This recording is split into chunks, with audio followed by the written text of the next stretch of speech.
Du 12 au 22 novembre, la ville du Teche organise les Préambules, un événement culturel de plus d'une semaine qui s'inscrit avant le festival Perles de BD qui aura lieu le 23 novembre. Entre animation, exposition, ateliers et spectacles, c'est Karine Desmoulins, adjointe chargée de la culture et de la vie associative, qui nous en parle un peu plus. Aujourd'hui commence, le festival off du salon de la BD. En fait, ce sont des préambules. Les préambules, qu'est-ce que c'est?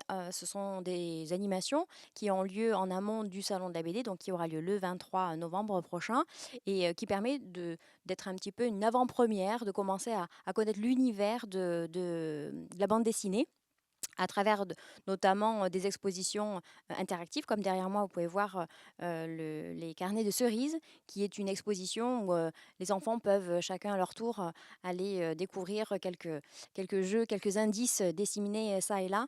Et voilà, ce qui permet d'animer un petit peu ce festival avant le jour J. Ce salon de la BD, au fil des années, a évolué, puisque au départ, on était plus sur de la séance de dédicace, de la rencontre avec des auteurs.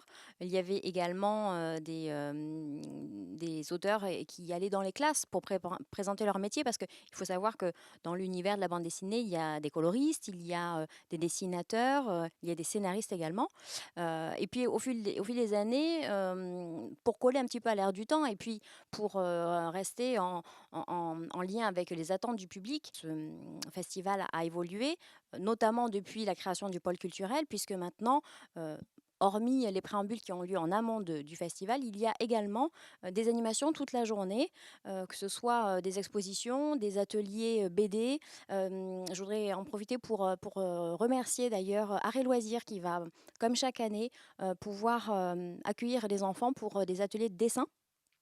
Et puis, cette année également, le comité des fêtes sera présent pour tenir une buvette tout au long de la journée et qui proposera donc des rafraîchissements. Ce salon de la BD, il se veut vraiment dynamique, il se veut interactif. Bien sûr, les séances de dédicace sont indispensables et c'est un élément majeur sur cette journée-là. Je remercie Raoul Paoli qui a réalisé le dessin de l'affiche cette année.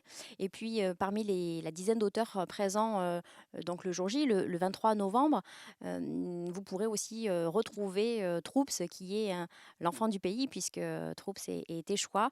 Et puis parmi l'ensemble des auteurs présents ce jour-là, vous pouvez rencontrer à nouveau des auteurs qui sont présents habituellement sur le salon, mais aussi des nouveaux que vous aurez la chance de rencontrer donc le 23 novembre à l'éclat, à la médiathèque, mais aussi dans la salle de spectacle, puisque ce salon, sur cette journée, se déroule à la fois dans la médiathèque pour tous les ateliers de dessin, le ciné BD, et puis à la fin de la journée, vous aurez la possibilité d'assister au concert illustré Bonobo qui aura lieu à 18 h dans la salle de spectacle. Un spectacle gratuit et ouvert à tous les publics. Ce salon s'adresse à tout type de public puisque les premières animations s'adressent à un jeune public plutôt de 3 4 ans. Et puis bien sûr, il n'y a pas d'âge pour aimer la bande dessinée.